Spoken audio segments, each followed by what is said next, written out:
Bonjour, je suis Agnès Thévenin. Je vous parle en fait de ma pratique. C'est un témoignage autour de mes livres, mes 3 premiers, et puis le petit dernier qui s'appelle Les enfants des étoiles, ma pratique de thérapeute énergéticienne.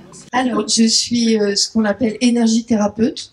Je sais que pour certains, ça reste encore un peu bizarre cette association des deux mots, mais quand j'ai commencé à, c'est-à-dire, attendez, je vais me faire comme Alain, je vais chercher.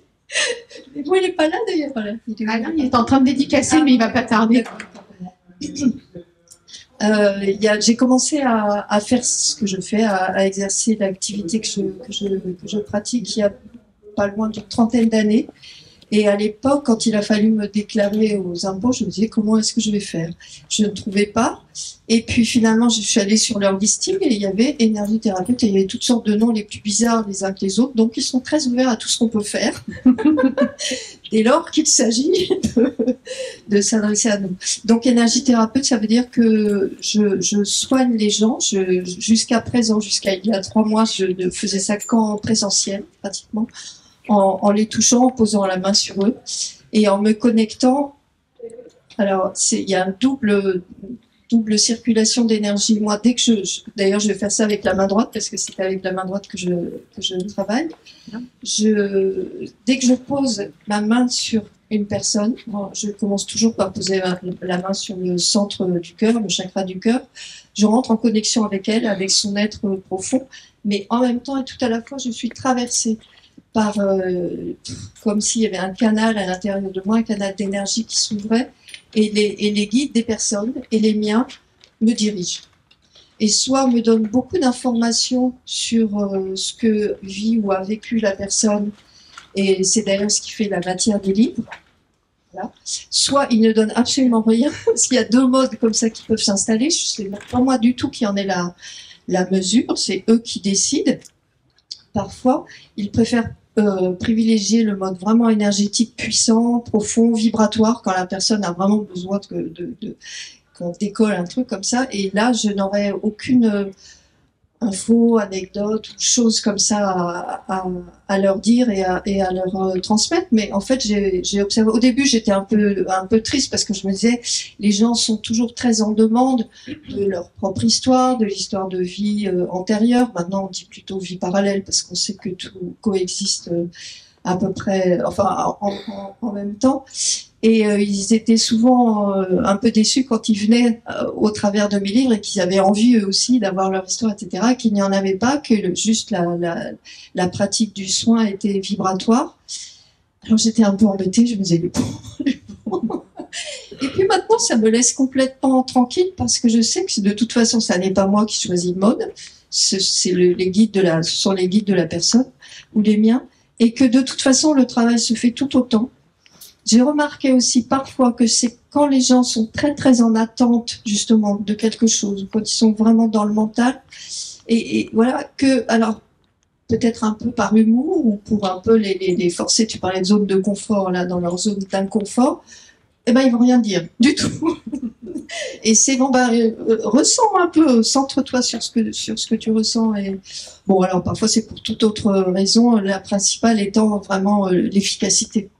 L'action. Et c'est vrai que quelquefois, j'ai l'impression de me transformer en, je sais pas, comme un bolide, un jaguar, comme ça, d'énergie qui pousse. Et là, c'est vrai que je pourrais pas trop placer des mots ou des phrases. Donc voilà, ce sont les guides qui agissent. Alors, oui. Agnès, est-ce qu'on peut dire communément que tu es une guérisseuse? Oui, au début, j'ai eu beaucoup de mal avec ce qualificatif parce que le terme de guérisseuse était, il y a plus de 25 ans, très mal vécu. C'était associé à charlatanisme, enfin tout ça. Maintenant, j'aime bien parce que c'est vrai qu'on guérit. Et j'assume quand même, oui. Alors, j'aime bien, tu sais, je te disais ça la dernière fois. J'assume même, je vais même jusqu'à assumer le terme de plus guérisseuse d'âme. Voilà, parce que c'est vraiment comme ça c'est ce qui se passe pendant les séances. Bien sûr que le physique est atteint. Et tu vois, ce matin, je pensais c'était la semaine dernière, ma petite fille de 5 ans et demi qui devait aller à Marseille avec son papa 2 jours plus tard, s'est tordue la cheville. Donc elle est rentrée de l'école avec la cheville toute gonflée, elle était catastrophée. Elle disait non, je ne peux pas aller à Marseille. Du coup, ma fille m'appelle en catastrophe. Et à distance, et c'est vrai que j'ai un peu travaillé, comme on dit, sur elle pendant la nuit, à une ou deux reprises et le lendemain. Mais au miracle, sa cheville était dégonflée, elle a pu partir à Marseille et aller à la plage pendant son week-end. Donc, je ne peux pas ne pas me dire que j'agis aussi sur le physique. Mais j'ai toujours une immense admiration pour les guérisseurs, les rebouteux, les gens qui travaillent vraiment comme ça ou qui sont capables de dire ah, c'est le foie, il faut absolument que vous alliez, je sais pas, faire une radio. Parce que mon approche n'est pas celle-là. Moi, ça passe plus par les corps émotionnels ou les corps spirituels où les informations sont plus de nature spirituelle et ça descend et à l'arrivée, le corps se soigne la pathologie, ça s'assouplit, s'adoucit ou se guérit. Mais quelquefois, un coup de cheville tendu, ben ça marche. Tu peux être aussi rebouteuse. Rebouteuse en plus à distance. Mais à un moment donné, j'ai dit à ma fille, attends, je suis sûre que ça va marcher parce que j'ai entendu un clic. Mais c'est quand même moins ce qu'on ressent dans les livres, oui, parce que tu parles beaucoup des âmes quand même, hein, oui. dans les trois. Alors, principalement dans Splendeur des âmes quand même, où la matière étant les personnes qui viennent te voir et qui te permettent de revisiter ton histoire à toi qui a été marquée par certains traumatismes, mais qui t'ont donné aussi la matière et peut-être qui t'ont qui ont fait qu'aujourd'hui tu es ce que tu es. Je pense que la traversée de certains événements ont participé à cette émergence de ce don aussi quand même, hein, clairement. Hein. Bah, bien sûr. Parce qu'il est arrivé aussi de manière assez tardive, tu le dis. Ouais. Hein, c'est pas un don que tu avais déjà, mais qui a, par des traumatismes d'enfance, été masqué. Oui. Ouais. Mais du coup, est-ce qu'on peut dire que c'est aussi ce qui a fait émerger chez toi cette lucidité par rapport à l'âme, c'est peut-être pas lucidité, mais cette perception quand tu vois quelqu'un de ce qu'il y a derrière d'immensément plus grand, d'immensément plus beau. Et c'est vrai que c'est ce qui te caractérise dans les livres qu'on lit. C'est vraiment cette approche de l'âme quand même, l'âme blessée aussi. C'est très vaste là, tout ce que tu me proposes.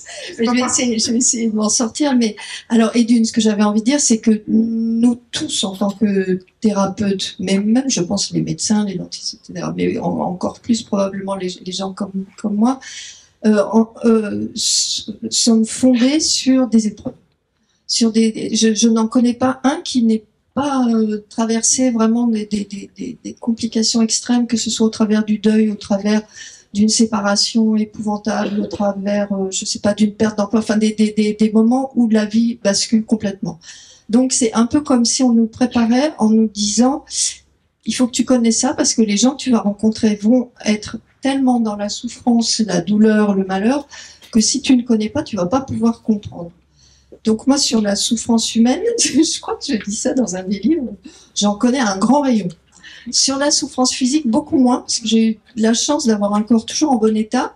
Et en fait, je n'attire pas à moi des gens qui viennent en me disant « j'ai mal ici, j'ai mal là ». Ils vont chez d'autres. Et c'est très bien fait parce que je ne connais pas intimement la vraie douleur du corps.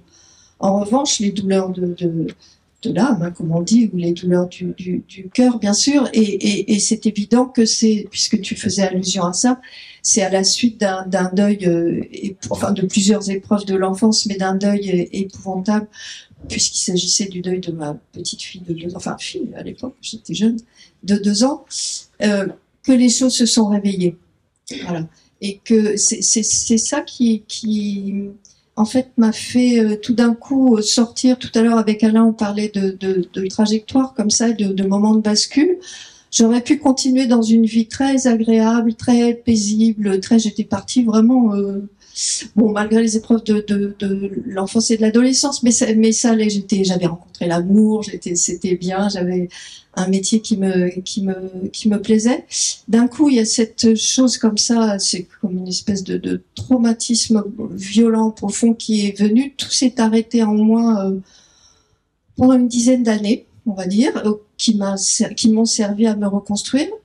Et puis tout d'un coup, émergence comme ça de ces facultés. Alors au travers, effectivement, on a un travail sur moi qui a permis l'émergence d'un souvenir d'enfance. Là, j'ai l'impression de me perdre un peu. J'ai eu plein d'épreuves, bon voilà, mais elles avaient tout un sens.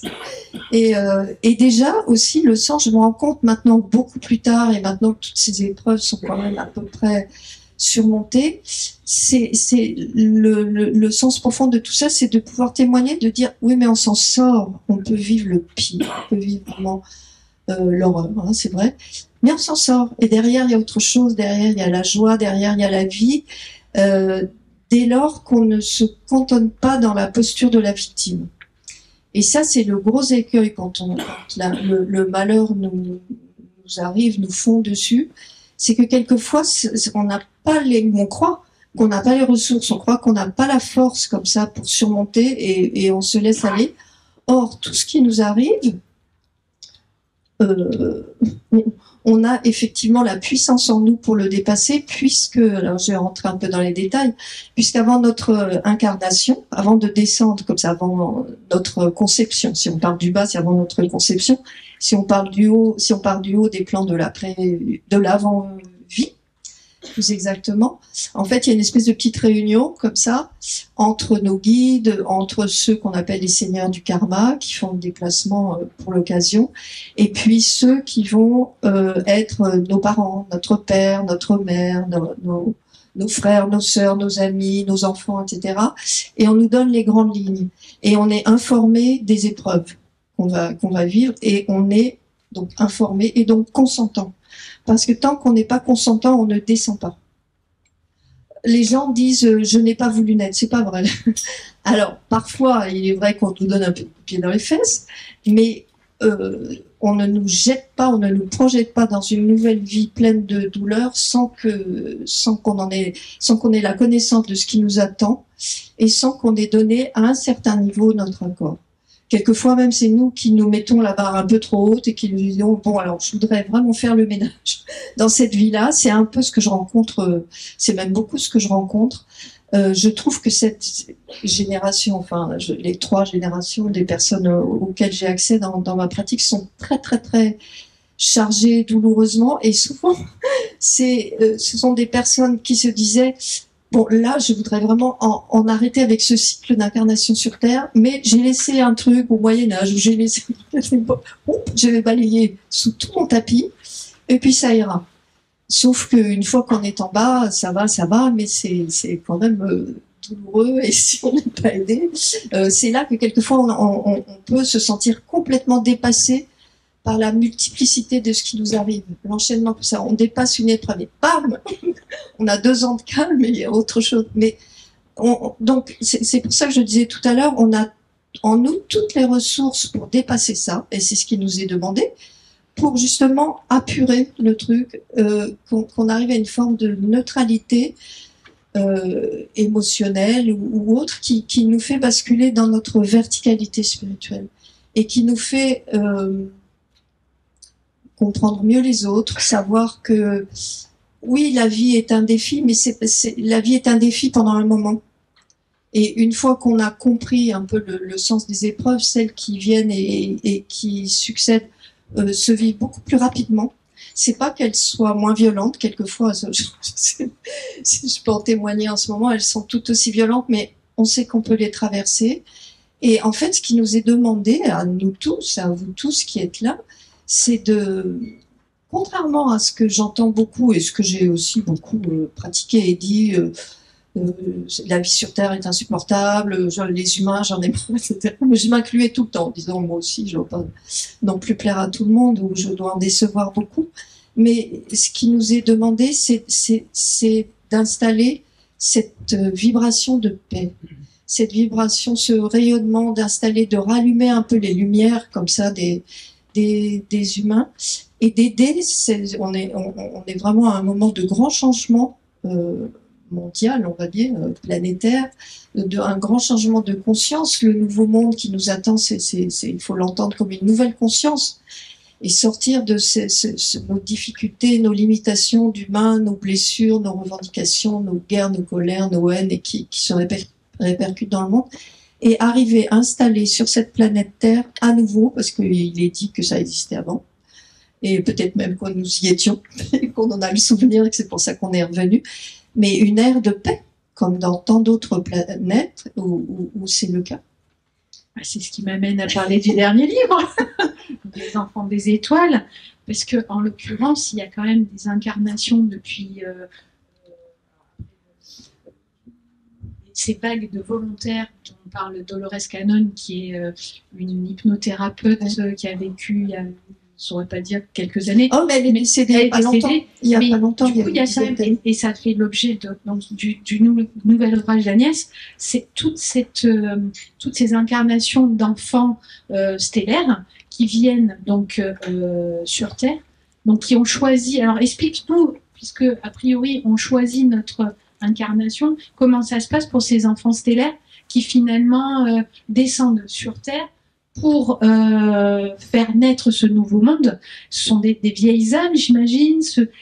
Là, tu en parles comme étant des âmes très anciennes qui viennent œuvrer pour que le nouveau monde puisse s'installer. Oui, exactement. Oui, c'est ça. Attends, alors dans quel sens est-ce que je vais m'y prendre? Tu sais, quand tu parlais, en fait, avant de choisir notre incarnation sur Terre, ces enfants des étoiles, concrètement, ce sont des enfants d'autres mondes.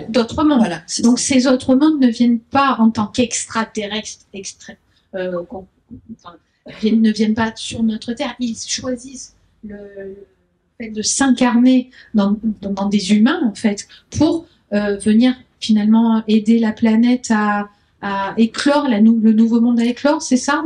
Oui, voilà. C'est comme ça qu'on pourrait dire ça. Je ne sais pas si vous vous rappelez, mais probablement si, il y a une vingtaine d'années, ou peut-être 30 maintenant, on a commencé à parler des enfants indigos. Oui. Hein, et voilà. Et alors on se disait, et moi à l'époque, je me disais qu'est-ce que c'est que ça? Et alors il était dit que ces enfants avaient une couleur indigo qui n'existait pas dans l'aura des autres humains à l'époque. Mais on n'allait pas tellement plus loin que ça. On disait ces enfants indigos qui ont des difficultés à s'adapter à la vie sur Terre, qui sont hypersensibles, qui sont du coup hyperactifs. Du coup, on leur donne des médicaments pour les calmer. Enfin, on savait déjà, on commençait à savoir qu'il y avait une catégorie d'enfants différents. Après, il y a eu les enfants arc-en-ciel, les enfants cristal, et puis il y a une espèce d'escalade comme ça. Et moi, j'écoutais ça de loin, j'étais pas vraiment concernée. Alors je me disais, ah oui, mes filles, certainement. Elle était un peu plus vieille que ça. Je me disais, bon, ça fait rien, on va avoir une autre couleur. Mais voilà. Et puis, donc ces notions de vie d'ailleurs, de mondes habités, etc., c'était pas tellement prégnant dans ma vie. Mais pour moi, c'était quand même une évidence. Parce que depuis que je suis petite, et sûrement ça vous fait la même chose, il suffit de s'installer. Moi, je me rappelle quand j'étais petite, je regardais la nuit, le ciel et les étoiles. Ben, c'était évident que c'était habité. Enfin, ce qu'on nous disait, seule la Terre est habitée, il n'y a personne d'autre, ça m'a toujours paru absurde. Mais comme dès qu'on disait ça, on se faisait traiter de folle, bon, j'ai gardé ça pour moi. Et puis il y a des choses comme ça qui ont commencé à se relier. Jusqu'au jour où, en séance, enfin, j'oublie certainement plein d'éléments, mais là, j'en arrive à la... Ah oui, c'est ça. Madame, si, un petit peu, enfin, c'était pas elle n'était pas bleue, mais un jour, en séance, je reçois une jeune femme. Et la séance se fait, et j'ai la main sur elle, et maintenant je travaille à distance depuis 3 mois, j'ai la chance d'avoir enfin pu quitter Paris. Donc du coup, je travaille en visio. Mais c'est la même chose, je mets la main pareil, comme si c'était, enfin ça fonctionne de la même manière. Mais là, j'avais la main vraiment sur elle, et tout d'un coup, alors je travaille les yeux fermés, hein, et je vois sous ma main que son corps s'efface, en fait, et que se dessine un corps, mais sublime. Bon, elle était déjà une fille très belle, hein, très longue, très longiligne, très comme ça, mais un corps incroyable qui était beaucoup plus long que le sien en réalité, mais surtout qui était d'un matériau translucide, argenté, enfin un truc, mais... Et alors, ce que je dois dire, c'est que tout ce qui se produit pendant les séances, enfin en ce qui me concerne, hein, me paraît entièrement naturel. J'ai vu les choses les plus dingues, les plus folles, et en séance, ça me paraît normal. Après, pendant des années, quand la personne partait, je me disais, non mais là, c'est mon ex-mari qui avait raison, faut m'interner, parce que là, c'est pas possible. Mais pendant, ça me paraît normal. Et je me l'explique en me disant, les guides sont là, et ils me donnent cette clarté mentale, ils me donnent leur regard, et ils me donnent cette clarté mentale qui fait que il n'y a pas l'espace d'un doute. Et donc, je vois comme ça, enfin, les yeux fermés, mais avec mon troisième œil, n'est-ce pas, ce corps absolument sublime. Et je me dis, ah ben voilà, je l'appelle Madame Iti. Et je raconte dans le livre que je prends des notes après les séances, et je mets Madame Iti. J'étais tellement contente, je me disais, bah voilà, c'est ça, ça existe. Enfin, tu vois, c'était comme une validation, une preuve que toutes les questions que je ne m'étais pas tellement posées, mais quand même un peu c'était derrière, c'était en arrière, bah, voilà, ça existait. Je ne me suis pas demandé, mais comment c'est possible qu'il y ait un corps d'un autre monde dans un corps biologique? Tu vois, je me pose pas ces questions du tout. Je devrais peut-être, mais je suis pas assez mentale pour ça. Donc ça me paraissait normal. Et quand je lui dis ça, et c'est pour ça qu'on a vraiment beaucoup de chance, parce que moi j'estime que je suis accompagnée, mais c'est un vrai bonheur, parce que cette jeune femme, en fait, connaissait la question et connaissait son origine par l'intermédiaire de la psychophanie. Elle avait fait beaucoup de séances de psychophanie. En fait, cette fille, elle est comédienne, ou elle était, parce que maintenant elle est devenue thérapeute. Mais elle était comédienne à l'époque, elle était très, très, très, très mal. Elle se posait beaucoup de questions et elle cherchait. Et elle avait fini par rencontrer une femme qui faisait de la psychophanie, c'est-à-dire c'est une méthode au travers d'un ordinateur par laquelle on va accéder à des dimensions supérieures de l'être. Alors souvent ils disent l'inconscient, pour moi c'est vraiment l'âme. Et donc elle m'a donné l'autorisation de reproduire comme ça certaines de ces séances dans le livre. Et c'était en 2015, hein, moi je l'avais reçu en 2017. Donc depuis 2 ans, elle avait eu ces séances dans lesquelles, qui étaient transmises comme ça par son âme, c'était « je ne suis pas de ce monde, nous sommes deux à l'intérieur de moi, je suis mal à l'aise, je ne comprends rien, qui sont ces gens, je suis étranger ». Donc moi quand je lui dis « ah alors vous êtes Madame Iti », elle me dit « ben oui, je le sais ». Du coup, c'est réconfortant parce que je me dis « je ne me trompe pas ». Et ensuite, il y a tout le soin qui vient après. Et sur ces entrefaites, ça c'était en 2017, c'est ça, j'étais dans la rédaction de Splendeur des âmes blessées. Après ce rendez-vous avec elle, comme par hasard, dans les mois qui ont suivi, une fois par semaine, j'avais quelqu'un, c'était toujours quelqu'un dans la petite quarantaine, comme ça, qui venait, je mettais la main sur lui, ça recommençait, je voyais qu'il n'était pas du tout d'ici. Voilà. Mais donc moi ça me paraît, alors je prenais des notes à fond en me disant ça c'est quand même incroyable, faut pas que j'oublie parce que j'oublie tout. Et sur ces entrefaites, une personne de La Rochelle, une personne qui était venue en séance, me dit, sans savoir du tout, hein, j'en avais parlé à personne de ces expériences, me dit est-ce que Agnès, il faut absolument que vous lisiez le livre d'une hypnothérapeute qui s'appelle Dolores Cannon, ça devrait vraiment vous intéresser. Alors voilà, je veux le commander. Il est en, tu sais comment on dit, en rupture. Votre libraire préféré. Voilà. Ben, le libraire préféré 00, il était en rupture et il serait en réimpression 6 mois plus tard. Moi, elle m'avait un peu attiré, elle m'avait pas du tout donné la thématique, hein, non. Et ouais, mais je me disais, il faut que je le lise. Si elle me dit ça, il faut que je le lise. Et un jour, je reçois le livre. Non, mais bon, c'est un peu ce que racontait Alain tout à l'heure, les histoires comme ça de où est synchronicité, puis même du don du ciel. Enfin, tu vois, c'est voilà. Et là, sur un gros bouquin comme ça, et puis je découvre que cette dame en avait écrit une 20aine, ce n'est que mes histoires. C'est-à-dire qu'elle avait découvert, au départ, elle était très cartésienne, cette dame, elle était hypnothérapeute, mais médicale, je pense, hein.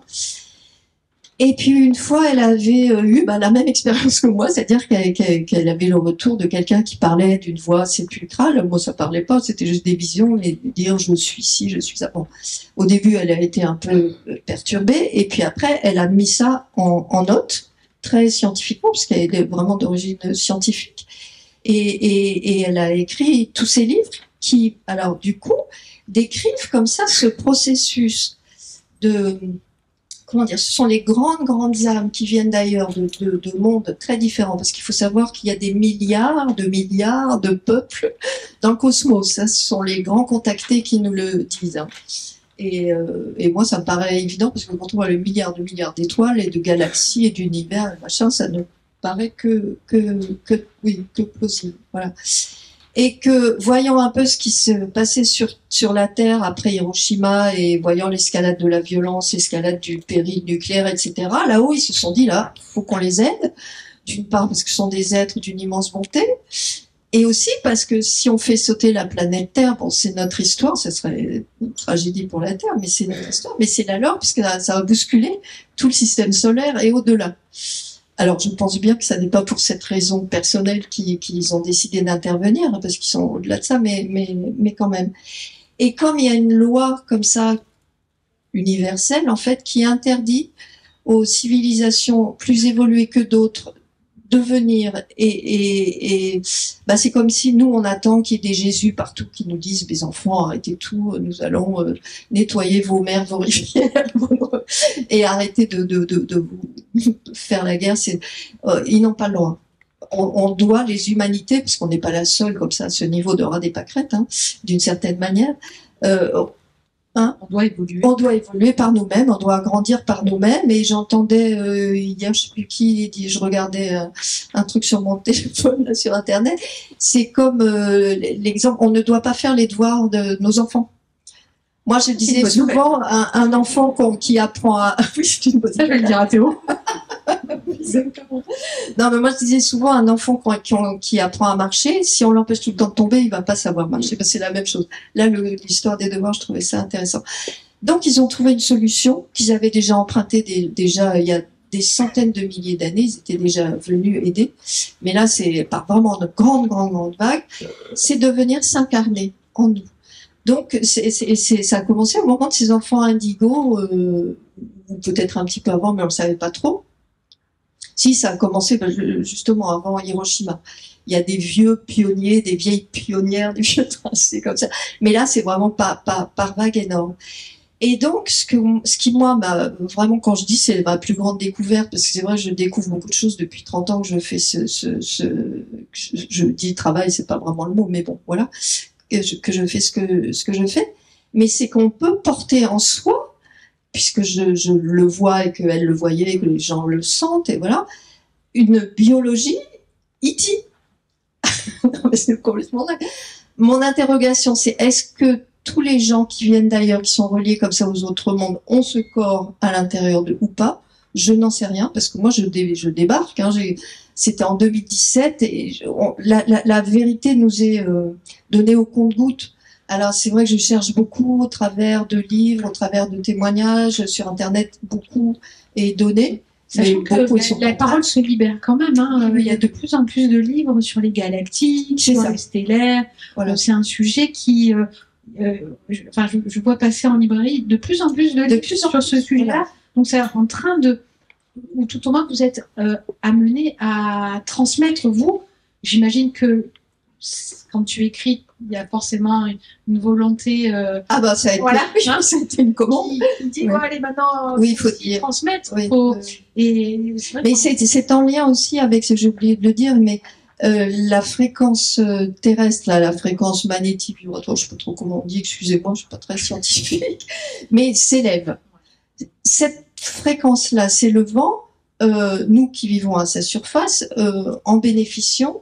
Et en fait, le voile qui nous sépare de l'invisible, ce voile épais, lourd et machin, s'amenuise au fil des ans et de plus en plus vite et de plus en plus rapidement. Ce qui a pour effet que les gens se réveillent. Qu'il y a d'une part ces petits qui arrivent et qui savent dès le début qui ils sont, et quand on voit les nouveau-nés ou les tout petits enfants, franchement, quelquefois on est saisi de leur sagesse, de leur amour, voilà. Non pas que ceux d'avant n'aient pas été, mais ils sont quand même différents. Et puis il y a aussi tous ceux qui sont incarnés depuis un bon moment, mais qui avaient oublié, qui étaient en grande souffrance et qui se réveillent. Et alors moi j'ai affaire beaucoup à ceux-là, qui étaient mal, qui ne savaient pas pourquoi ils étaient mal dans leur vie, pourquoi ils souffraient autant, pourquoi ils souffraient cette nostalgie comme ça du divin. Oui, c'est du divin, mais c'est aussi avant ça de leur monde. Nostalgie de l'ailleurs, ça parle oui, souvent, voilà. on dit la nostalgie de l'ailleurs. Oui, c'est Aruna Lipschitz qui a nommé ça, mais je trouve ça génial. Et comme nom, parce que ça parle à tout le monde. Mais pour ces êtres-là, spécifiquement, êtres humains, ce que j'en ai compris, là, pour l'instant, ce que j'en observe, en tout cas, c'est que c'est vraiment une nostalgie de leur autre monde. Et quand on parle à un tout petit enfant et qu'on lui dit, on pourrait le faire, et si on leur dit, comme des contes de fées, tu viens d'un autre monde très beau et puis t'es tombé là, bah eux ça leur parle. Et en fait, quand on est adulte, on n'ose pas se dire ça parce qu'on dit non mais quand même ça va, j'ai passé là. Et pourtant c'est très cartésien et en oui, plus un pays très cartésien. Et en plus c'est un pays très cartésien et dans lequel on a vite fait de vouloir vous psychiatriser, vous isoler, vous mettre la camisole de force. Une fois, ça me fait penser, j'ai une patiente qui est journaliste et qui a eu comme ça une ouverture de conscience très très grande d'un seul coup. C'était vraiment une expérience mystique. Ça me fait rire, mais bon. Mais parce qu'elle m'en racontait ça, dans ce qui me fait rire, c'est sa réaction. Elle se dit, il faut que je vérifie si c'est vrai ou si je suis folle. Bon, bah, je vais aller à Sainte-Anne. Sainte-Anne, c'est le grand hôpital psychiatrique de Paris. La malheureuse va à Sainte-Anne voir un psychiatre en disant, voilà ce que j'ai vécu, voilà ce qui m'est arrivé. Elle a fini sous camisole, donc attachée. Et elle a fini par s'enfuir pieds nus dans la rue. Et moi, j'habitais au parc Monceau à côté de Sainte-Anne. Et je peux témoigner, quand elle dit j'ai traversé la rue, machin, je dis oui, c'est exactement ça. Donc, on n'est pas aidé du tout par certains, pas tous évidemment, mais par certains intervenants du monde médical, parce qu'ils n'ont pas cette connaissance. Ils sont dans l'ignorance de ces mondes-là. Voilà. Donc, notre job à nous, finalement, c'est comme si on était recrutés de là-haut, qui nous disaient, bon, bah, toi, t'as accès à ça, bah, dis-le, vas-y, écris un livre. Donc, parce que on est d'accord que ce soit l'enfant des étoiles ou les 3 autres précédents, c'est quand même pas si simple que, même si, au moment où tu y vas, bon, bah, c'est pas canalisé, mais en gros, bon, il faut y aller, mais c'est pas si simple que ça. De la même manière que venir transmettre en conférence, c'est que quelque part, il y a aussi, c'est un job aussi qui t'est demandé quelque part de transmettre, aussi bien de guérir, mais aussi de transmettre pour que les consciences puissent voilà. s'ouvrir. Voilà, exactement. Et puis, excuse-moi, je t'interromps, mais parce qu'après sinon, et puis que d'un interlocuteur à l'autre, d'un thérapeute à l'autre, là, je pense à Catherine ou à d'autres, et d'une pratique à une autre, ça tisse des fils comme ça pour l'ensemble, et que finalement comment on va dire, l'humanité dans son ensemble, puisque c'est ça, nous sommes tous appelés à changer, puisse se dire, oui, j'ai une amie qui m'a raconté que avec tel hypnothérapeute, elle a eu ça, donc voilà, et puis qui était l'autre, et finalement, tout ça prend de la valeur de vérité. Et au lieu, comme il y a 30 ans, vraiment d'être moqué, méprisé, moi je me rappelle une fois, il y a une trentaine d'années, quand j'ai commencé, quand j'ai dû quitter ma famille, justement, pour les choix que j'ai faits. Et j'avais dû aller chez un médecin qui me dit, qu'est-ce que vous faites comme métier? Donc je lui dis ça, et c'était le médecin de ma sœur. Alors il me regarde et il me dit, oui, enfin bon, déjà votre sœur est prof de yoga, mais au moins c'est sérieux, mais enfin vous... Bah, voilà. Bon, maintenant, moi j'ai beaucoup dans ma patientèle de médecins, de psy et ça s'ouvre énormément. Beaucoup de personnes qui sont déjà sur le chemin de... Mais oui. Et puis il suffit, tous ces gens qui sont tellement rationnels et parce qu'on leur a enseigné de cette manière, donc ils y croient, puis ils n'ont pas le temps d'aller chercher par eux-mêmes. Mais tous ces, tu sais, Pim van Lommel, là, qui était archi anti expérience de mort imminente, qui en a vécu une. Bon, et Ben Alexander, voilà, mais c'est ça. Ce sont les meilleurs ambassadeurs. Ce sont les meilleurs ambassadeurs qui soient, parce qu'encore nous, on peut se dire, bon, celle-là, elle est agitée, elle est perchée. Mais quand ce sont des gens qui sont reconnus, installés, et que tout d'un coup, ils disent ce qu'on dit, et même en bien plus fort, merci. La parole se libère. La parole se libère. La parole se libère. Mais j'imagine que dans les personnes qui viennent te voir, il y a un profil un peu particulier est-ce que c'est toujours un petit peu le même profil qui vient? Non, non, pas du tout. C'est toutes les classes sociales, toutes les, oui. Non, non, non, vraiment pas. Alors, si, ils ont quand même une ouverture. Maintenant, on pourrait le dire en raison des livres, parce que souvent les gens ont lu mes livres. Oui. Mais avant ça, pas du tout. C'est vraiment toutes les. Puis il y a ceux aussi qui viennent, mais maintenant j'ai la chance de pouvoir choisir, tu vois, sur Internet. Quand je sens qu'ils viennent à, justement un coup de pied dans les fesses parce que ma femme veut que je vienne vous voir. Bon, écoute, ben, c'est pas la peine, ne te déplace pas. Et puis il faut savoir aussi que pour avoir un rendez-vous avec Agnès, c'est assez long. Donc, comme tu le disais si bien la dernière fois, en général, le délai fait aussi partie de la thérapie, parce que pendant que vous attendez votre rendez-vous, le travail se fait et comme tu disais, quand la personne vient en soin, finalement, il y a accueillir simplement tu te rappelles quand tu nous disais la personne arrive, le soin est déjà fait quelque part. Il y a tout un cheminement qui se fait. Un chemin de maturation. Et souvent, les gens me disent, ah, ben, heureusement que je suis pas venue au moment où j'ai demandé le rendez-vous parce que j'ai tellement avancé, il s'est passé tellement de choses. C'est vrai. Ouais, c'est vrai. Ce que tu dis. Je regarde. Non, je sais pas, il n'y a pas de modérateur pour le temps, je sais pas où on en est, mais c'est pas grave. Parce que du coup, oui, on est comment? C'est bon. Oui, il reste beaucoup? 20 minutes? Oh, ça va, on a le temps. Bon, du coup, ça me permet de revenir quand même sur le précédent. Alors, oui, alors, on est un peu décousu avec Agnès, mais c'est notre façon de fonctionner aussi bien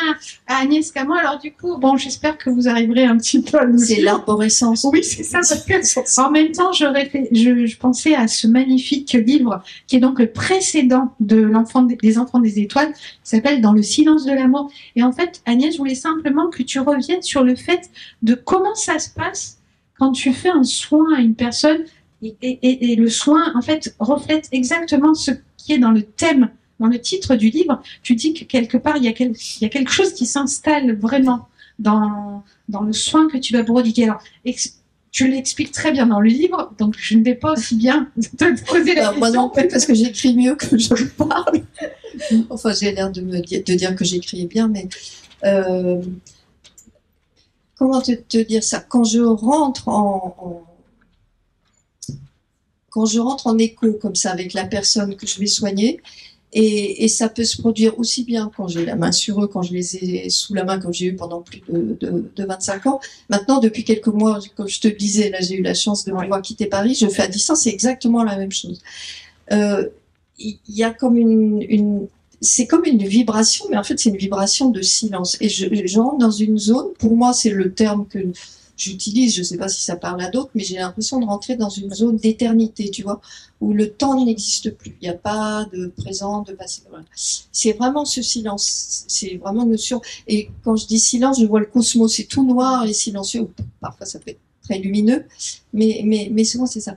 Et dans cette espèce de dilatation, comme ça, de l'espace-temps, il y a tout d'un coup une énergie d'amour, mais incroyable, qui vient, que j'ai la chance d'être traversée par elle, et qui vient donc avec ma main droite se déverser dans l'être de la personne, dans son corps physique bien sûr. Alors ça soigne les chevilles, ça soigne quand même pas mal de trucs physiques, mais dans l'être, et ça raccorde, tu vois, on parlait de la nostalgie de l'ailleurs, mais tout d'un coup, c'est comme... Alors, souvent, les guides, ils ont des images, ils sont très concrets malgré tout, et souvent, ils me montrent l'image, tu sais, les boules des caravanes et les crochets, là, allez, on les raccroche, et on les raccroche à eux-mêmes et à leur dimension spirituelle.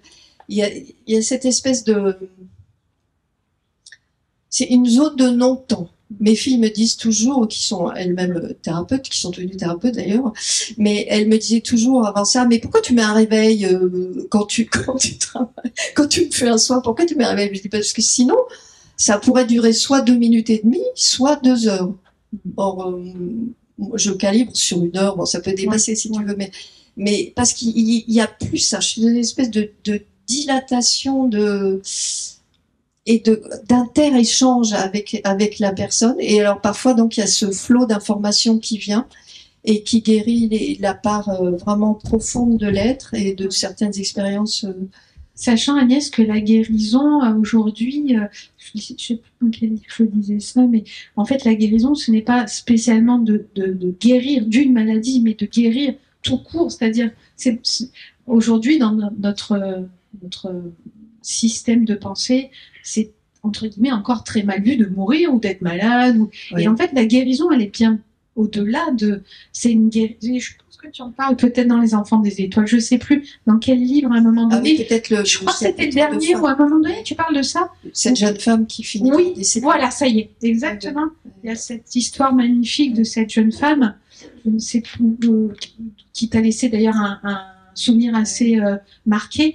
Et quand je lisais ce petit passage, je me suis dit, mais oui, en fait, quelque part, on nous demande aussi de réussir, on nous demande toujours d'être parfait partout, et la mort, quelque part, ça peut ne pas... voilà, c'est un aboutissement aussi. Donc, en fait, quand tu fais de la guérison, il y a aussi voilà, des moments où la personne est amenée donc à partir aussi dans un autre état de conscience, peut-être. Oui, c'est ça. Par rapport à cette jeune oui, femme, c'est cette expression populaire qui dit on meurt guéri. Oui. Mais c'est vrai, et ça fait partie du chemin.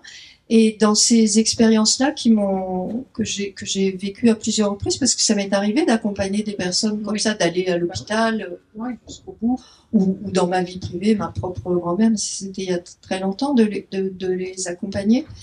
Et tout à l'heure, la question a été posée à Alain, c'est quoi la différence en fait entre le moment de la vie et est-ce que ça continue vraiment? Mais bien sûr, c'est un continuum d'une douceur incroyable. Moi, ce que j'aime bien dire, je ne sais pas si c'est vraiment le propos ici, parce que je suis pas spécialiste de la mort, mais pourtant je l'ai côtoyée quand même. Mais tu vois, ma propre mort, alors je suis comme tout le monde, j'ai peur de souffrir. Pas question d'hôpital, de toujours partout qu'on me découpe en ailes, ça non. Mais je me programme pas pour ça. Mais j'envisage ça comme entrer en méditation. Tu vois?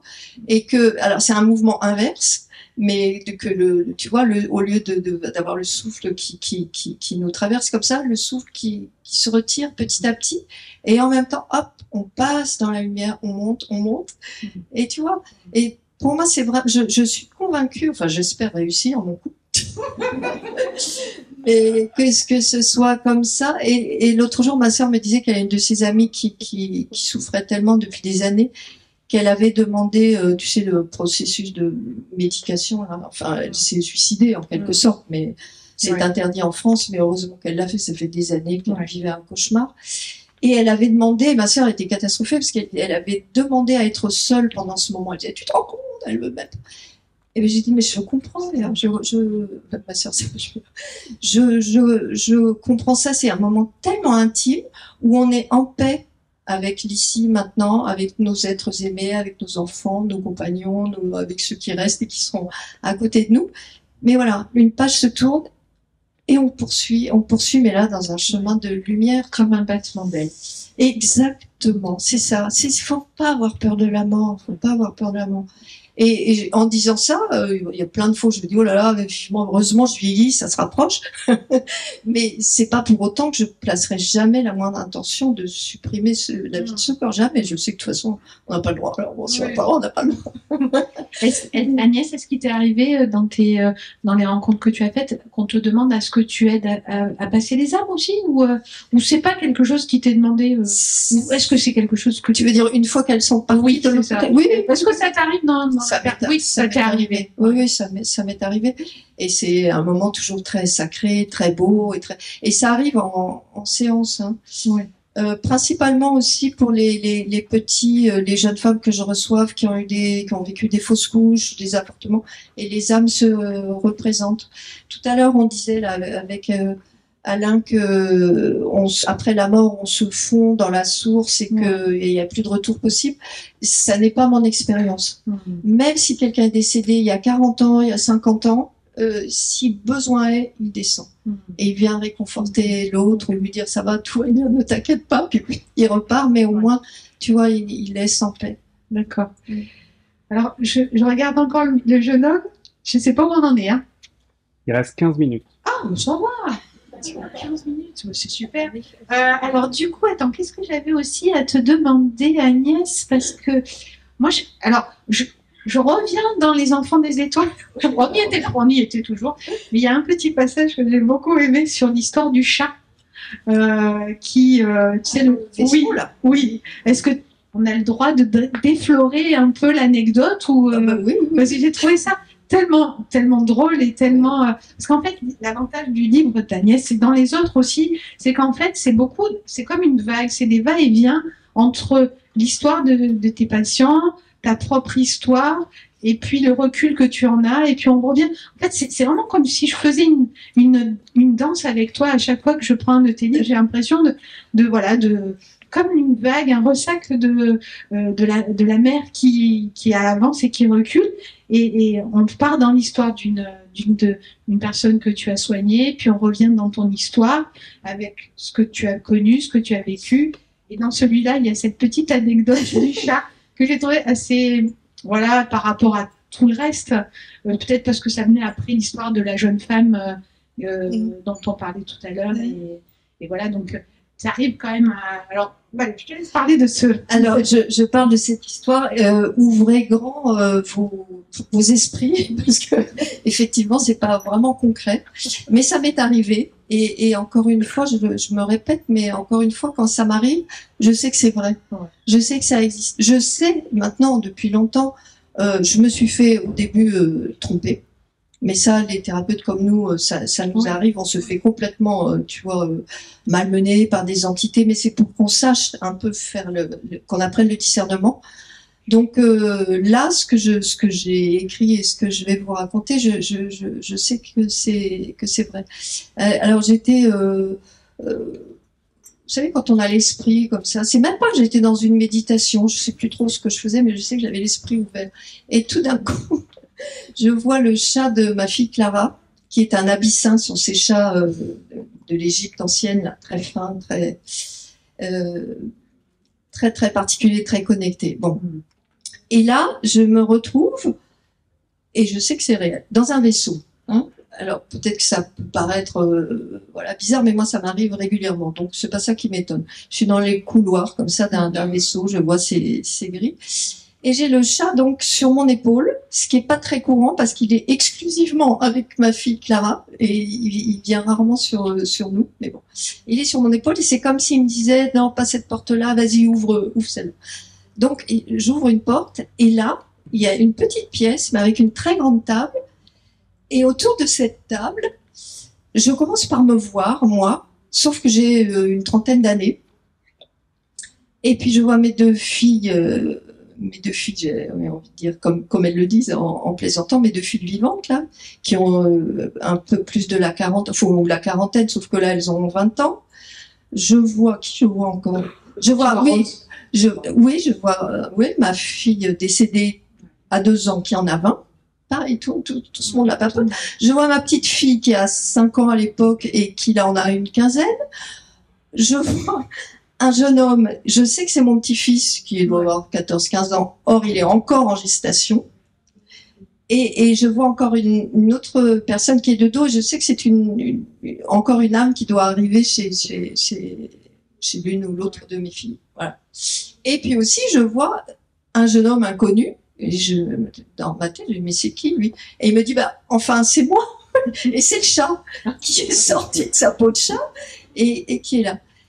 Et bon là, ça peut paraître complètement farfelu, mais en fait, tout est complètement naturel et c'est juste une réunion de famille hyper sympa. On est là, à papoter et tout. Alors on a un peu des costumes genre cosmonautes, tu vois, un peu gris métal comme ça. Et après, je me suis dit, mais en fait, voilà une illustration tout à fait calme et tranquille et simple de ce qu'est la multidimension. Oui. C'est-à-dire que ici, on a chacun des âges précis. Il y en a une qui est morte, il y en a une qui est pas née, il y en a un qui est un chat, il y en a. Mais ailleurs, c'est différent. Et ailleurs, ça pourrait être, enfin, c'est pas que ça pourrait, c'est encore complètement différent sur une autre planète, dans un autre monde, dans le passé d'ici. Et finalement, on est habitué à être tellement limité, tellement cadré, comme ça, dire, seul existe ce que je peux toucher, ce que je peux voir. Mais c'est complètement faux. C'est complètement faux. Il y a une fécondité comme ça dans la création et dans, comment dire ça, la réalité est absolument démesurée dans l'imagination. Enfin, c'est pas de l'imagination, c'est juste. Ouais, de toute façon, c'est jamais très retranscriptible par le mot. Je me rappelle d'une conférence que j'étais allée voir, c'était Raymond Moody. Et il disait que alors pour les tu l'avais vu en France? Oui, ouais, je l'avais vu en France. Il parlait des expériences de mort imminente. Ouais. Ça me fait penser à ce que tu es en train de dire, c'est-à-dire que on n'a pas toujours les mots pour dire ce qui se passe dans des expériences qu'on vit. Qui paraît complètement évident au moment où on le vit. Hein. Parce que les mots sont trop réducteurs par rapport à l'expérience qu'on a vécue. Et c'est vrai que ce que tu es en train de décrire, c'est un peu ça. C'est-à-dire, on décrit avec les mots qu'on a, mais les mots qu'on a, c'est tellement réducteur à ce qui est, à ce qui est présenté. Et c'est pas toujours. Et c'est d'autant plus limite, mais c'est très bien retranscrit aussi bien verbalement que dans les livres, parce que finalement, tu vois, ça m'est resté dans la. Ouais, c'est bien. Ça m'est resté dans. Mais c'est l'histoire du chat. Et donc, je me suis dit, tiens, donc les chats peuvent être aussi des êtres stellaires. Ah oui, mais alors le chat, moi souvent je le voyais. Ben, ça c'est la suite de cette petite histoire et je parle un peu plus du chat, c'est ça. Et ma fille Laura, qui donc est thérapeute, quand elle soigne le chat, qui par moment est fatiguée d'aider Clara à soigner, parce que c'est vraiment des grands soigneurs, les amis, ça. Elle se disait très souvent, c'est bizarre, c'est qui? Je vois un être bleu là, un grand au-dessus, c'est bizarre, c'est bizarre. Et puis la 5e fois qu'elle le voit, le chat lui dit ben, c'est moi, je suis juste sortie. Alors, pour vraiment vous prouver qu'on n'est pas complètement folle, nous sommes amis avec une jeune femme, Peggy Reboul, hein, Peggy, qui est communicante animalière, que j'ai connue parce qu'elle est chez le même éditeur que moi. Ouais. Et mes filles sont devenues aussi très amies avec elle. Et quand Or va mal, le chat s'appelle Or. Souvent, Clara, en catastrophe, appelle Peggy. Et Peggy nous décrivait, elle disait, oui, j'avais la même info, mais Peggy l'a validé, c'est un arthurien qui s'incarne dans une expérience de chat et qui va aider ma fille à soigner dans vos animaux. Oui, parce que là, je parle comme ça, j'aurais pu, je sais pas si je l'ai dit, bref, ça sera l'objet d'un autre livre. Et ça n'est pas simplement les humains qui sont habités comme ça de conscience ou d'âme d'autre monde, les animaux aussi. Les chevaux, le cheval de Peggy, là, comme ça, c'est un maître. Enfin, parmi vos animaux familiers, quelquefois vous dites celui-là n'est pas tout à fait comme les autres, c'est vrai. C'est un maître enseignant qui est venu vous accompagner comme ça sur votre chemin. Peut-être que pour les animaux, c'est peut-être moins compliqué je pense. Tu sais, parce que effectivement, ces êtres stellaires dont tu parles, ils viennent te voir parce qu'ils ont des problématiques quand même. Il faut les aider à vivre avec cette sensibilité, et j'imagine que les animaux, eux, n'ont pas cette problématique. Alors, ils en ont une autre, en tout cas en ce qui concerne Or, qui est petit, c'est de faire tenir ce grand corps bleu là dans le corps d'un petit chat. Et moi, souvent, je me dis, c'est comme si, imagine que demain, on te dit baguette magique, te met dans un corps de crapaud. Mais tu as toute ta conscience de Valérie. Et tu fais je préfère souris. Ou enfin, souris, mais un tout petit truc. Ça serait, tu sais, on dit toujours le crapaud, la princesse, le crapaud, le prince. Mais une souris, tu fais comment? Mais eux, c'est ça. C'est un peu ce qu'ils expliquent aussi dans les expériences de mort imminente, quand on revient dans notre corps, où on se dit, c'est comme si quand vous revenez, c'est comme si vous alliez dans un gant. C'est comme quand trop serré. Trop serré. C'est souvent les experienceurs, je sais pas comment on dit, qui racontent que quand ils reviennent d'expériences comme ça, ils se retrouvent dans des corps ultra serrés. C'est comme quand vous revenez dans une combinaison très moulante et c'est très inconfortable. Quoi. Alors, ceux qui vont dans des corps de chevaux, d'éléphants, de baleines, plus de plats ou de baleines, oui, les baleines, elles ont une vie plus agréable quand même parce qu'elles restent dans leur océan. Parce que je pensais à ceux qui sont domestiqués par les humains, ils vont avoir un grand corps, mais s'ils sont torturés comme les éléphants, tu vois. Je sais pas, c'est une planète compliquée ici quand même. En devenir, en transformation. Oui, parce que on a parlé des êtres stellaires, mais alors donc du coup ça veut dire qu'il y a des êtres qui viennent aussi, qui sont pas des êtres stellaires dans le bon sens du terme. Oui, qui j'imagine sont des êtres, pour de l'ombre, mais c'est peut-être aussi dans les Enfants des étoiles que j'ai lu ça, où tu disais mais c'est aussi pour nous faire évoluer. C'est aussi pour nous faire sortir de notre zone, que ces êtres existent, pour faire sortir la lumière de... Alors, ces êtres existent parce qu'ils existent, et parce qu'on doit tous, à notre niveau, c'est ça, expérimenter l'ombre et pour arriver à la lumière et faire le choix définitif. Pourquoi ils viennent sur la Terre, pourquoi ils nous ont impactés, pourquoi ils nous ont emprisonnée comme ça depuis si longtemps, c'est aussi vraiment en dernière analyse pour nous faire évoluer, Oui. bien sûr. Oui.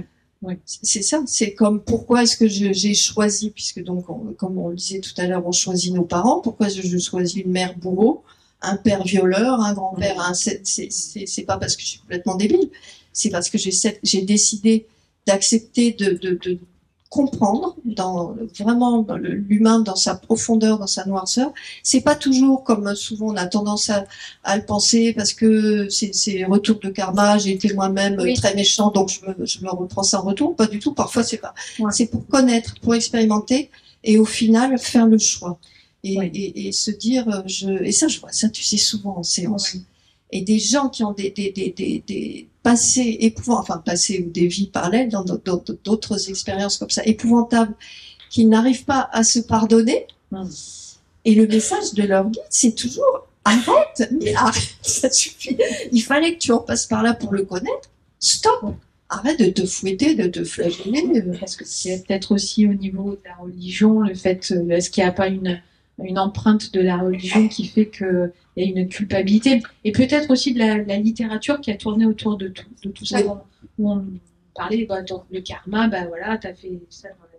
Oui, alors c'est ça, c'est de la littérature mal comprise, mais c'est devenu culturel au-delà des religions en fait. Ouais. Mais en fait, on est en train dans les livres qui sont en train de sortir, de tout ce qui est en train d'émerger, c'est d'expliquer que ce sont des expériences et que tout se fait de manière un peu simultanée finalement. Oui. Et ça, c'est quand même un peu inédit dans tout ce qu'on a pu lire toutes ces années. C'est que finalement, le temps n'est pas linéaire, mais que tout se ferait comme par strates en fait, on vivrait simultanément un petit peu toutes les mêmes expériences. C'est ce qu'on appelle la multidimension. Et ça aussi, c'est une découverte de taille. Et moi, j'avais commencé à entendre, j'ai lu ça dans les années 90, c'était Gregg Braden qui commençait à... Je l'ai vu en conférence, il est incroyable. Avec Bruce Lipton. Ah oui. Tu l'as au Zénith, non, à Paris, au Grand Rex, mais... Ah oui, tu le sais, oui. Et ça, quand ce sont des gens qui viennent du monde scientifique et qui te décortiquent le truc en disant c'est comme ça, et voilà. Et je trouve ça absolument passionnant. Si tu veux, ça nous sort encore de nos limites. Tu vois, quand nous, on nous dit vous naissez, vous vivez, vous mourrez, puis après le corps, c'est vers de terre, il n'y a plus rien. Si les gens ont besoin de passer par cette expérience, c'est bien, et on n'a pas à les juger, les critiquer, et dire vraiment il est nul, celui-là il pourrait un peu évoluer. C'est son âme qui a décidé d'expérimenter ce rétrécissement. Quand dans les années 90, fin des années 90, la Gregg Braden expliquait, je crois que je dois en parler dans le premier livre, quand il disait en fait tout se passe comme un miroir brisé. Et dans chacun des petits morceaux de miroir, il y a une expérience de nous. Alors, il y a nous ici, maintenant, en 2024, mais il y a nous sur la Terre, par exemple, tout à l'heure, on disait au Moyen-Âge, ou à l'époque romaine, ou machin, ou à l'Atlantide. Mais il y a nous dans le futur là, il y a nous dans le monde de l'avant-vie, il y a nous dans le monde de l'après-vie, il y a nous dans cet autre univers. Et tout ça, ça cohabite et on est teinté. Et moi, j'ai vécu des expériences comme ça en méditation, tu vois, des expériences spontanées. Je voyais comme ça tout un réseau de planètes, et c'était pas le système solaire. Et une petite étincelle sur chacune, et je savais que sur chacune, c'était un bout de moi. Et donc, encore une fois, dans ces moments-là d'expansion de conscience, tout paraît très naturel. Donc, au lieu de dire, c'est pas possible, je dis, voilà, c'est comme ça. Et une fois, il y a aussi, justement, dans un moment comme ça, j'ai entendu une petite voix qui me disait, Agnès Thévenin n'a pas d'importance. Alors, quand même, je dis, voilà, vous êtes vache, parce que tout le mal que je me donne. Et en fait, ça voulait dire, mais non, mais regarde, tu existes partout en c'est bien au-delà de... Mais bien sûr, en des multiplicités d'expériences. Donc, ta petite personne ici, c'était dit avec humour. Bien sûr que ça a de l'importance, sinon on n'y serait pas. Mais pas tant que ça. Oui, pas tant que ça. Prendre de la hauteur et prendre de voir à quel point la splendeur des âmes, c'est prendre aussi à quel point l'âme, le mot splendeur. Alors d'ailleurs, tiens, voilà, j'ai une question à te poser, Agnès. Je ne t'ai jamais posée, mais c'est toi qui trouves ces magnifiques titres. Eh ben, écoute, oui. Parce que Splendeur des âmes, enfin, rien que le titre, t'as envie de... Enfin, alors pourtant, ça a été... J'ai eu beaucoup tu vois, sur ce livre-là, c'est la critique qui m'était adressée, des gens comme ça un peu énervés qui disaient « Mais comment vous pouvez dire, c'est splendide, il s'est blessé ?» Bah, écoutez, voilà. C'est bien, parce que franchement, c'est important aussi, le titre d'un livre, enfin, bon, là, c'est la libraire qui parle. Ah oui, mais quand tu es important pour nous, livre, je me suis dit Splendeur des âmes blessées, mais c'est juste, rien que le titre, déjà, t'as envie d'y aller, quoi. Je ne sais pas pourquoi. Bon, les enfants des étoiles, alors, aussi, bah, ça, c'est un terme connu, si tu veux. Moi, j'avais trouvé un autre titre, et puis... Je veux dire pour le dernier? Puis, une fois, j'étais dans un cours de yoga, et puis le prof se met à parler de communion. Je me suis dit, ça, je vais l'utiliser. Je n'étais pas du tout en train d'écrire un livre, mais je l'ai noté. Et donc, quand il est venu, je me suis dit, il faut que j'arrive à coller le mot communion. Puis en fait, j'ai pas réussi vraiment à coller, ça plaisait à personne. Du coup, je me suis dit, bon, bah, faut que je demande. Puis c'est venu comme ça. Et en même temps, c'est le terme descriptif du moment. Hein, oui, des enfants. Ça, c'est pas vraiment une création. Hein, je l'ai entendu, donc je le dis. Non, mais c'est vrai que on sent que ben là, est-ce que Agnès, au bout du 4e, tu commences à faire plaisir là, quand tu as un livre, et je prends beaucoup de... C'est de plus en plus facile là. Moi, je t'ai vu sur les 2-3 derniers. Est-ce que là, ça y est, enfin, je veux dire, maintenant, c'est... Écoute, pas tant que ça, parce que tu vois, par exemple, le livre jaune, là, je l'ai écrit pendant la maladie et après le décès de ma sœur, donc ça m'a demandé un effort considérable. Celui-là, c'était très facile enfin, quand la manière dont, ça je vais pas le dévoiler parce que sinon vous n'avez plus envie de le lire, le livre il est tout petit. Mais ça m'a paru évident de l'écrire, mais c'est après, tu vois, il y a un mois, il est sorti le 25 septembre, tout le mois d'août, je me disais, mais qu'est-ce que j'ai fait? Mais qu'est-ce que j'ai fait? Mais c'est pas possible, je vais dire à l'éditeur d'arrêter, qu'on arrête tout. Bon, l'avantage, c'est que tu as un éditeur qui est vraiment... on peut passer le message sur le fait que Mama Édition est quand même juste un éditeur d'une qualité plus, et qu'ils aiment beaucoup leurs auteurs. C'est vrai. Ça, donc, ils vous laissent une autonomie et ils vous suivent beaucoup sur vos projets. Et ça, c'est quand même... Ils nous suivent, ils nous encouragent. Ils vous encouragent. Je pense que d'ailleurs, Alain, qui est venu tout à l'heure parler des nourritures célestes, lui aussi, hein, le titre quand même, Nourriture céleste, c'est vraiment superbe.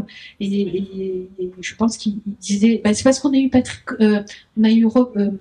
tu sais, le guérisseur, le flic guérisseur. Ah, Robert Martin. On a eu Robert Martin. Alors, moi, je ne sais plus où on en est. On peut parler comme ça toute l'après-midi. On a eu un auteur pareil comme Agnès, qui est un peu le pendant d'ailleurs. On en est. Ouais, ça y est, c'est fini. Oh mince, commence à être super bien. Oui, on parle de Robert. Oui, mais simplement pour dire que voilà. Quand j'ai vu Robert Martin, le flic guérisseur, j'ai pensé à toi. Je me suis dit, oh, ça serait bien que vous veniez tous les deux un jour. Ah, ben tu sais, on s'aime beaucoup. Ah, mais écoute, c'est la prochaine fois que tu viendras avec Robert Martin. Ah, bah volontiée. Parce qu'il est vraiment incroyable. Et lui, c'est pareil, il disait que son éditeur avait laissé une liberté totale dans sa façon d'amener son histoire, en fait. Voilà, ben, je crois qu'on a tout vu. Donc, venez découvrir avec... vraiment profiter parce que les enfants des étoiles, ça se lit d'une manière fluide, c'est super. Moi, j'ai l'impression d'avoir passé du temps avec toi, Agnès, une fois de plus. C'était vraiment, je l'ai lu en une soirée tellement ça m'a plu. Donc, je vous le conseille. Et pour celles et ceux qui ne connaissent pas Agnès, vous avez les 3 précédents qui ne sont plus à faire découvrir parce qu'ils sont déjà connus. Hein. Nous, on les a en pile régulièrement sur la table. Et Agnès reviendra le 30 novembre d'ailleurs. On peut en parler ou pas? Voilà, le 30 novembre, elle revient à Caen. On ne sait pas trop où et trop comment, mais ça va se faire. Donc voilà, je vous souhaite une très belle journée. Merci de nous avoir écoutés.